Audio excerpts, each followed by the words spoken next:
주기도문 하겠습니다. 하늘에 계신 우리 아버지, 아버지의 이름을 거룩하게 하시며 아버지의 나라가 오게 하시며 아버지의 뜻이 하늘에서와 같이 땅에서도 이루어지게 하소서. 오늘 우리에게 일용할 양식을 주시고 우리가 우리에게 잘못한 사람을 용서하여 준 것 같이 우리 죄를 용서하여 주시고 우리를 시험에 빠지지 않게 하시고 악에서 구하소서. 나라와 권능과 영광이 영원히 아버지의 것입니다. 아멘. 찬송가 438장 찬양하겠습니다.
말씀은 에베소서 6장 5절에서 7절의 말씀입니다. 에베소서 6장 5절에서 7절의 말씀을 제가 읽겠습니다. 종들아 두려워하고 떨며 성실한 마음으로 육체의 상전에게 순종하기를 그리스도께 하듯 하라. 눈가림만 하여 사람을 기쁘게 하는 자처럼 하지 말고 그리스도의 종들처럼 마음으로 하나님의 뜻을 행하고 기쁜 마음으로 섬기기를 주께 하듯 하고 사람들에게 하듯 하지 말라. 아멘. 사도 바울은 이 4장 중반부부터 그리스도인이라면 어떻게 살아야 하는지에 대해서 계속해서 언급하고 있습니다. 제가 말씀을 나누면서 계속해서 반복적으로 말씀드리고 있는 것, 그건 바로 그리스도인의 삶에 대해서 말씀드리고 있는 것입니다. 왜냐하면 하나님께서는 우리가 구원받는 것뿐만 아니라 예수님을 영접하는 것뿐만 아니라 우리의 삶이 하나님을 닮아가기를 원하고 그리스도를 닮아가기를 원하는 마음이 있으시기 때문입니다. 그래서 우리는 더 이상 옛사람이 아니라 이제는 새 사람, 그리스도로부터 새 사람을 입은 우리가 어떻게 살아야 하는지 사도 바울은 계속해서 언급하고 있습니다. 사도 바울은 그렇게 많은 구절을 사용하면서 왜 우리가 어떻게 살아야 되는지 언급하고 있는 이유는 우리가 하나님을 닮아가기를 원하기 때문입니다. 그래서 많은 구절을 사용하면서 하나님이 무엇을 기뻐하시는지 또 무엇을 기뻐하지 않으시는지 계속해서 언급하고 있는 말씀이 에베소서에서 쉽게 찾아볼 수 있습니다. 사도 바울은 더 나아가서 이제는 하나님과 사람의 관계뿐만 아니라 사람과 사람에 대한 그런 관계에 대해서도 이야기를 하기 시작합니다. 5장의 중반절부터는 아내와 남편의 관계가 어떻게 해야 되는지, 또한 6절을 시작하면서 이 부모와 자녀의 관계는 어때야 되는지에 대해서 말씀하고 있습니다. 그리고 이어서 오늘 본문은 종과 상전, 즉 주인과 종에 대해서 그 관계가 어떠해야 되는지에 대해서 사도 바울은 말씀하고 있습니다. 이런 내용을 봐서 사도 바울은 아마도 하나님과 사람의 관계에만 집중하지 않았던 것 같습니다. 그렇게 하나님과 사람의 이 관계만 중요하게 여긴 것이 아니라 하나님과 사람 또한 사람과 사람의 관계가 사도 바울에게 있어서, 아니 사도 바울뿐만 아니라 예수님에게 있어서도 또한 성경 곳곳에 있어서도 이 사람과 사람의 관계 또한 굉장히 중요했음을 우리는 알 수 있습니다. 그렇기 때문에 예수님께서 가장 큰 계명이라고 말씀하시면서 이렇게 말씀하시죠. 첫째는 너의 하나님을 사랑하라. 힘을 다하여 목숨을 다하여 주 너의 하나님을 사랑하라고 말씀하십니다. 그리고 거기에서 끝난 것이 아니라 두 번째로 너희는 내 이웃을 내 몸과 같이 사랑하라. 이렇게 말씀하십니다. 이것이 너희에게 가장 큰 계명이라고 말씀하시는 것이죠.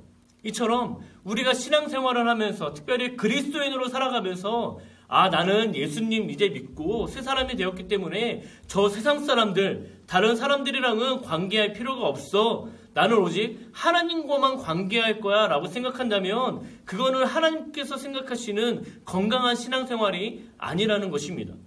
하나님께서 원하시는 생활, 사도 바울이 말씀하고 있는 것, 세상 사람들이 바라보기에 또한 교회에서 바라보기에 건강한 신앙생활은 하나님과 사람의 관계뿐만 아니라 사람과 사람의 관계가 어떠해야 되는지, 건강한 모습으로 나아가고 있는지, 그리스도의 향기를 나타내고 있는지 중요하다고 말씀하고 있는 것입니다. 여러분, 요즘 우리는 코로나19 바이러스로 인해서 교회에서 모임을 갖고 있지 않습니다. 개인과 하나님의 관계만 생각한다면 우리는 이 자리에 모여야만 합니다. 하나님께서 가장 기뻐하시는 그 예배를 드리기 위해서 우리는 죽음을 각오하고 모여야 합니다. 또한 우리가 교제가 중요하게만 여긴다면, 사람의 이 관계, 교인과 교인의 관계만 중요하게 여겼다면 우리는 함께 모여서 서로 교제하고 함께 말씀을 나누어야 합니다. 그러나 여러분, 교인과 교인만 관계가 중요한 것이 아닙니다. 이 교회, 교인과 이 세상에 아직도 예수님을 믿지 않는 이 사람들과의 관계 또한 중요하기 때문에 우리는 교회에 모이지 않기로 결정한 것입니다. 하나님께서 이웃을 사랑하라고 말씀하셨기 때문에, 내 이웃을 내 몸과 같이 사랑하라고 말씀하셨기 때문에 우리가 그들을 사랑하는 것, 그 표현을 우리는 함께 모여 예배드리는 것이 아니라 서로를 배려하고 또한 서로를 이해하기 위해서 우리는 모이지 않고 영상으로 예배를 드리고 있는 것입니다. 우리는 그리스도 안에서 사랑이 다른 사람들에게 흘러가야 하는 것입니다. 오늘 사도 바울은 그렇게 개인과 개인에 대한 관계를 말씀하면서 특별히 주인과 종에 대해서 말씀하고 있습니다. 그 안에서 어떻게 관계해야 되는지 오늘 본문이 말하고 있는 것입니다. 사실 우리가 살아가는 이 시대는 성경에서 말하고 있는 종, 노예를 뜻하는 그 종의 관계는 찾아볼 수가 없습니다. 그렇지만 우리가 좀 더 넓게 생각한다면 직장에서 찾아볼 수 있죠. 사장과 직원, 또한 상사, 또한 후배, 또한 고용인과 피고용인으로서 우리는 이 관계를 이해할 수 있습니다. 이 시대가 권력을 가진 자들, 그 사람들이 많은 갑질을 하면서 이 권력을 가진 사람들에 대해서 충성하는 것, 또한 순종하는 것, 그런 것들이 때로는 어려울 때가 있습니다. 그래서 그러한 생각을 가지고 오늘 본문을 바라본다면 힘들 수도 있습니다. 그러나 성경에서는 하나님께서 질서의 하나님이라고 말씀하고 있습니다. 여러분, 아무리 다윗이 사울보다 뛰어났다고 하더라도, 아무리 능력이 많았다 하더라도 다윗이 사울을 존중하고 존경했던 이유는 하나님께 기름을 부은 왕이었기 때문입니다. 그렇기 때문에 나의 권위자로 세운 이 사울을 내가 죽이지 않고 인내하고 참고 기다렸다는 것이죠. 왜냐하면 하나님께서 세우신 왕이기 때문입니다. 우리에게도 이런 다윗의 태도가 필요합니다. 하나님께서 우리에게 지금 다니고 있는 직장을 허락하셨다고 믿는다면 우리는 우리가 있는 직장에서 최선을 다할 필요가 있습니다. 또한 우리를 고용한 고용인, 또한 사장님 등 권위자에게 충성을 다할 필요가 있습니다. 마치 오늘 성경에서 말하고 있는 그리스도께 하듯 우리는 해야 할 필요가 있는 것입니다. 구체적으로 6절에서는 이렇게 말하고 있습니다. 눈가림만 하여 사람을 기쁘게 하는 자처럼 하지 말고 그리스도의 종들처럼 마음으로 하나님의 뜻을 행하고. 6절에 시작하면서 이렇게 말하고 있죠. 눈가림만 하여 사람을 기쁘게 하는 자가 되지 말아라 라고 말하는 것이죠. 이 말은 무엇을 의미합니까? 사람 앞에서만, 특별히 사장, 고용인 그 사람들 앞에서만 너희가 열심히 하지 말아라 라고 말씀하고 있는 것이죠. 여러분의 생활은 어떠하십니까? 특별히 직장을 다니시면서 여러분은 어떠한 삶을 살아가고 계십니까? 혹시나 고용인 앞에서만, 사장님 앞에서만 열심을 다하고 최선을 다하고 계시지는 않습니까? 만약에 사장님이 자리를 비우면 이제 좀 쉬어야지 하면서 그냥 마냥 시간만 허비하면서 보내고 계시지는 않습니까? 그러나 우리가 죽게 대할 때 어떠한 마음으로 대합니까? 주님이 우리를 항상 지켜보고 계신다는 마음을 가지고 우리는 살아가야 합니다. 바로 그러한 모습으로 우리의 직장 가운데, 우리의 생활 가운데 그렇게 살아가야 한다고 말씀하고 있는 것입니다. 여러분, 사람을 기쁘게 하는 것은 너무나 쉽죠. 사람이 나타날 때 우리가 그때만 열심히 최선을 다하면 됩니다. 그러나 하나님께서 원하시는 건 그런 것이 아닙니다. 여러분, 하나님께서 원하시는 건 교회 안에서만 신앙생활 열심히 하는 것을 원하지 않으십니다. 교회 안에서만 마치 거룩한 것처럼 보이는 것을 원하지 않으십니다. 하나님께서 원하시는 건 교회뿐만이 아니라 어디에 있든지 내가 비록 혼자 있을지라도 그 가운데에 하나님을 생각하며 경건한 생활을 하는 것, 그것을 하나님께서 원하시는 것입니다. 우리가 언제나 우리와 함께 하시는 하나님을 믿기 때문입니다. 그렇기 때문에 우리가 직장 생활할 때에 주인이 있든 없든, 고용인이 있든 없든, 사장님이 계시든 안 계시든 우리는 우리가 맡은 역할에 최선을 다할 필요가 있습니다. 그것이 바로 죽게 하듯 하는 것입니다. 여러분, 또한 우리가 오늘 말씀 가운데 말하고 있는 것은 하나님의 뜻을 행하라 라고 말씀하고 있습니다. 여러분, 오늘 성경에서는 너희가 무조건적으로 성경에서 무조건적으로 충성하라고 말하는 것이 아닙니다.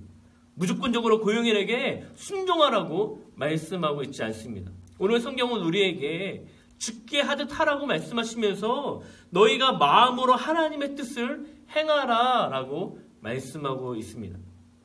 우리는 우리의 삶을 살아가면서 계속해서 하나님의 뜻을 구해야 합니다. 이것이 그리스도인의 대표적인 삶의 모습입니다. 여러분, 에베소서의 말씀을 나누다 보면 이 하나님의 뜻에 대한 말씀을 종종 나누곤 합니다. 이 에베소서 5장 17절에 이렇게 말하고 있습니다. 그러므로 어리석은 자가 되지 말고 오직 주의 뜻이 무엇인가 이해하라. 직장에서 일을 할 때에도, 또한 사람과 관계할 때에도 우리가 어떠한 상황 가운데 있든지 하나님의 뜻은 무엇일까? 이 질문은 우리는 계속해서 해야 합니다. 그래서 우리가 하나님의 뜻대로 살아가기를 위해 몸부림쳐야 하는 것입니다. 여러분, 죽게 하듯 하라, 그리스도께 하듯 하라 라고 말하고 있는데 우리는 그렇기 때문에 예수님께서 어떻게 행하셨는지 우리는 돌아봐야 합니다. 그렇게 돌아본다면 예수님의 모습이 어땠습니까? 주님, 내가 십자가의 이 고통 앞에 나의 자리를 옮기실 수만 있다면 옮겨주옵소서. 그러나 나의 원대로가 아니라 주님의 원대로, 주님의 뜻대로 하옵소서라고 고백하시는 것을 우리는 잘 알고 있습니다. 이처럼 우리가 죽게 하듯 하는 것은 내가 하고 싶은 대로 하는 것이 아닙니다. 죽게 하듯 하는 것은 그냥 고용인, 사장님이 원하는 대로 하는 것이 아닙니다. 죽게 하는 것은 하나님의 뜻이 무엇인지, 하나님께서 원하시는 뜻대로 살아가기를 간절히 소망하며 살아가는 모습이 바로 죽게 하듯 하는 삶인 것입니다. 그때에만 우리가 기쁨으로 이 모든 일들을 잘 감당할 수 있습니다. 오늘 본문 7절의 말씀입니다.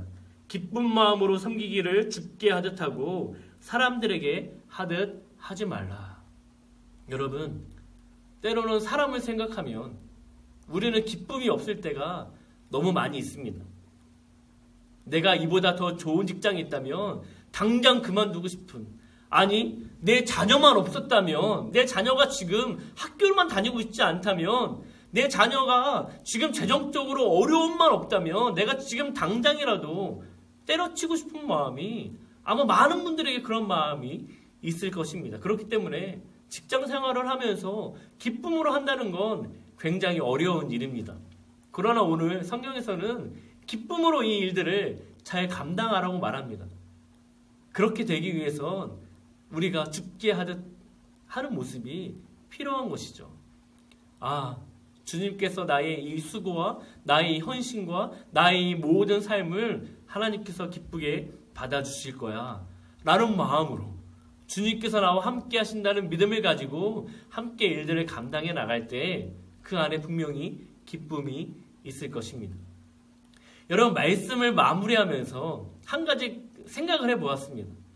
죽게 하듯 하라 라고 말씀하고 있는데, 여러분, 죽게 하듯 한다는 것, 그것이 지금 나의 삶에 어떠한 모습으로 나타나고 있는지 한 가지 생각해 보았습니다. 여러분, 주님께 어떻게 하고 계십니까? 주님께 어떠한 모습으로 살아가고 계십니까? 주님께 어떠한 마음으로 서 계십니까? 우리가 주님 앞에 항상 경외하는 마음으로, 또한 말씀을 나눴던 것처럼 하나님의 뜻이 무엇일까를 날마다 구하며 살아가는 모습이 있을 때에만 죽게 하듯 하는 게 그런 거구나 하면서 그러한 삶이 우리의 삶에 자연스럽게 나타나게 되는 것입니다.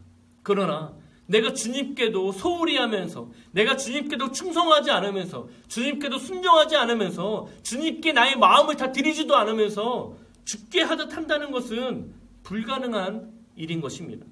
그렇기 때문에 먼저는 여러분 주님께 충성하시기를 바랍니다. 먼저는 주님께 여러분의 마음을 쏟아내시기를 바랍니다. 먼저는 주님께 우리의 온 삶을 다 바쳐서 들으시기를 바랍니다. 그때 죽게 하듯 하는 게 이런 거구나. 그러면서 오늘 본문에서 우리에게 말하는 어떠한 권위자, 상사, 사장님, 고용인 이 모든 분들에게 죽게 하듯 할 수 있는, 그래서 이 모든 일들이 우리에게 인색함으로나 억지로나 짜증내므로 하는 것이 아니라 날마다 기쁨으로 우리의 삶을, 우리의 직장 생활을 감당해낼 수 있는 우리 모두가 되시기를 바랍니다. 기도하겠습니다. 하나님, 먼저는 우리의 삶에 주님께 어떻게 행했는지 다시 한번 돌아봅니다. 혹여나 우리가 주님께 소홀하거나 불순종하거나 불충성했던 것이 있다면 우리를 용서하여 주시고, 우리가 날마다 주님 앞에 하나님을 경외함으로 하나님이 우리와 날마다 함께 하시며 우리를 바라보고 계신다는 그런 마음을 가지고 하나님께서 기뻐하시는 삶을 살아갈 수 있도록 인도하여 주옵소서. 하나님, 또한 우리가 우리의 직장 생활에서 날마다 죽게 하듯 하며 살아갈 수 있는 우리 모두가 되게 하셔서 우리 직장에서 고용인뿐만 아니라 사장님뿐만 아니라 모든 직원들에게 그리스도의 향기를 나타낼 수 있는 우리의 삶이 될 수 있도록 인도하여 주옵소서. 때로는 직장에서 어려움과 힘든 시간들이 있겠지만 그때그때마다 죽게 하듯 하여서 우리의 직장 생활이 고통과 슬픔이 아니라 날마다 기쁨과 은혜가 넘쳐나는 모든 삶이 될 수 있도록 축복하여 주옵소서. 감사드리며 예수님의 이름으로 기도합니다. 아멘.